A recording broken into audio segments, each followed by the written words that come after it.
Recently, we have received a lot of feedback from the community, with many players believing that our matchmaking system employs EOMM, Engagement Optimized Matchmaking. This would imply manipulating the matchmaking queue to keep players' win rates around 50%, ensuring they remain engaged in the game. We want to be clear. Marvel Rivals does not use EOMM. So, why do some matches feel uneven? Why do certain players encounter win or loss streaks? It's because you suck! I'm totally kidding. Like, obviously there are multiple different factors as to what could be going on. I just felt like I needed to mess with y'all for a second because it's just, people be going too crazy over this and I needed to lighten the mood a little bit. We would like to take this opportunity to provide some insights, hoping to clarify some of the confusion for everyone. Okay. In a competitive two-sided game, the fewer players on each side, the more accurately the competitive score reflects individual skill. However, as team size increases, this accuracy drops, since even if both teams have identical average scores, other factors like teamwork and coordination can sway the outcome. Additionally, because we don't lock roles, players might end up playing a role they are less comfortable with. Maybe add role queue. Not in pubs, but like in ranked. Maybe it would help some a little bit, I don't know. Which means they may not perform at their rank's full potential. Even if you are assigned your preferred role, playing a hero you are less skilled with can also affect your impact in the match. So, why don't we add role queue? First, we believe that allowing players the freedom to play as their favorite superheroes and team up with others to create diverse creative team combos encourages more varied strategies and gameplay. Second, adding role-based matchmaking would significantly increase queue times. I will give him that. That right there is probably the biggest reason why we don't have role queue in this game. Because truthfully, given the multiple different servers and whatnot, the fact that they split console and PC in terms of the competitive pool as it is, if they said, yo, we're gonna throw everything in there and put role queue, that will make things even worse. So I will give him that. While still failing to fully eliminate skill discrepancies between matches. Where there are choices, there will be differences.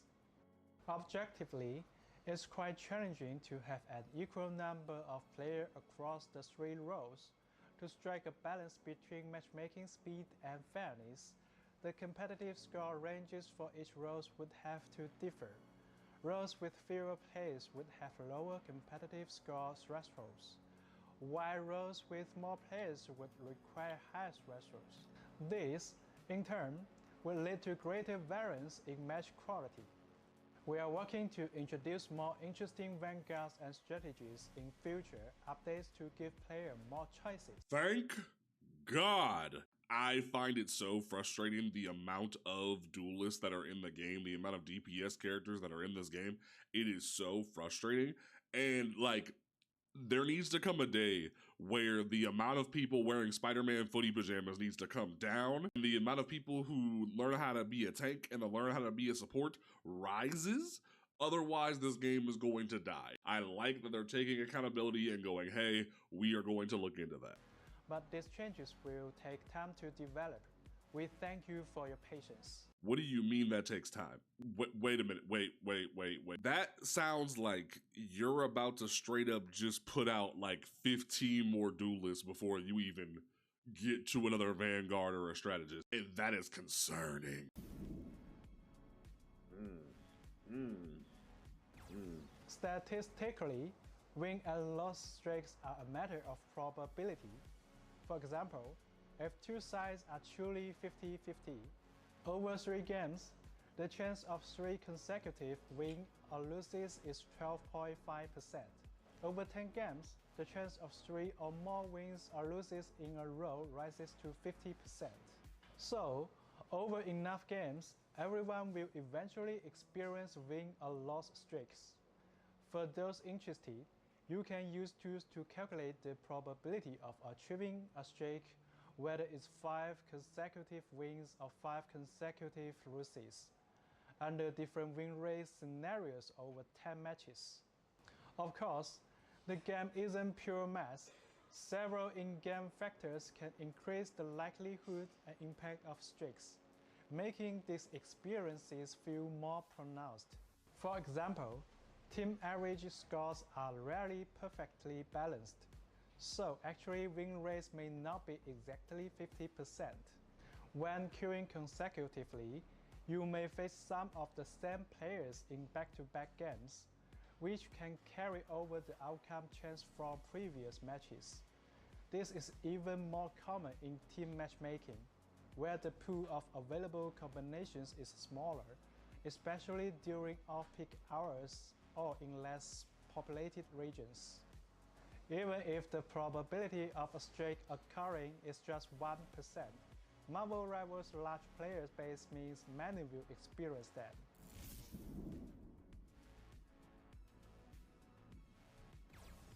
We are constantly analyzing feedback and refining our systems. Your trust and input help us shape a better experience. Thank you for being part of the Marvel Rivals community. We are excited to keep improving with you. Okay, I have thoughts. I didn't show the math portion and all the illustrated statistics, mostly because it felt like a lot of it was A, illustrated. They said it wasn't like one-to-one numbers, but B, it felt like it would have been a little too complicated for some people.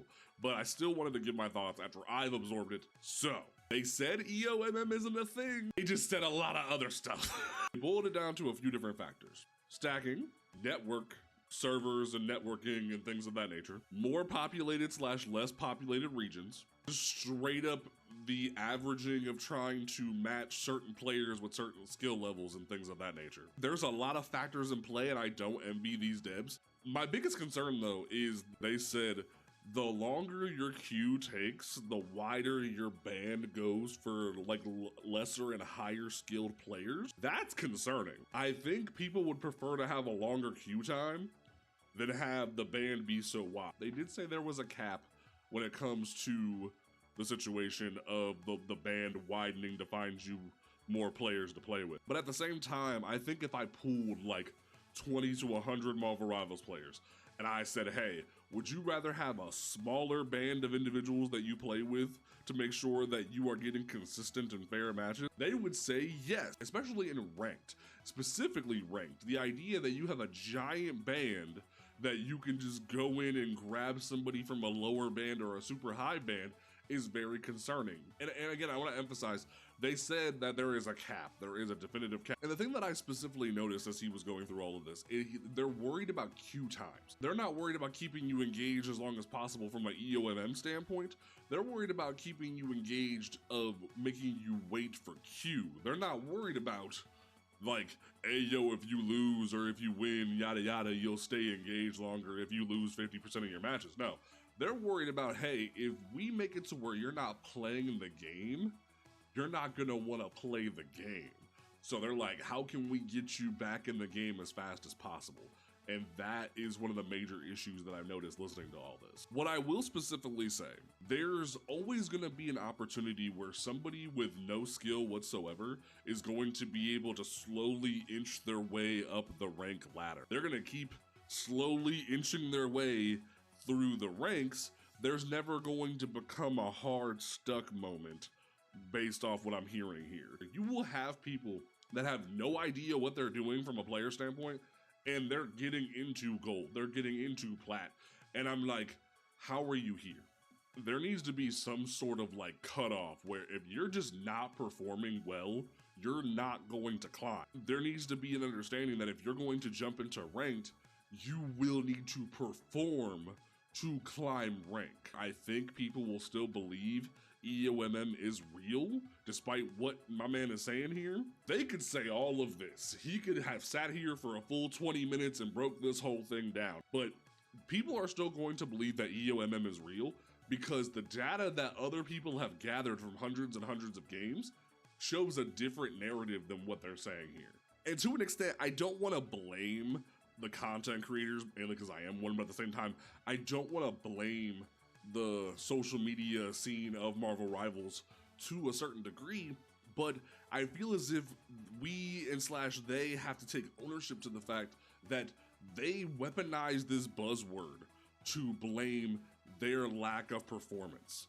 And in a lot of cases, it's just that you're bad at the game. That's why I started with that joke earlier in the video. Like, sometimes you're just bad, and you have to admit that. But at the same time, some things just don't add up when it comes to the consecutive matches of you playing this game, where some things just don't make sense. So I hear what he is saying when it comes to stacking teams, when it comes to networking, when it comes to certain factors like that. I hear him, but specifically when it comes to ranked, I don't think it makes a whole lot of sense.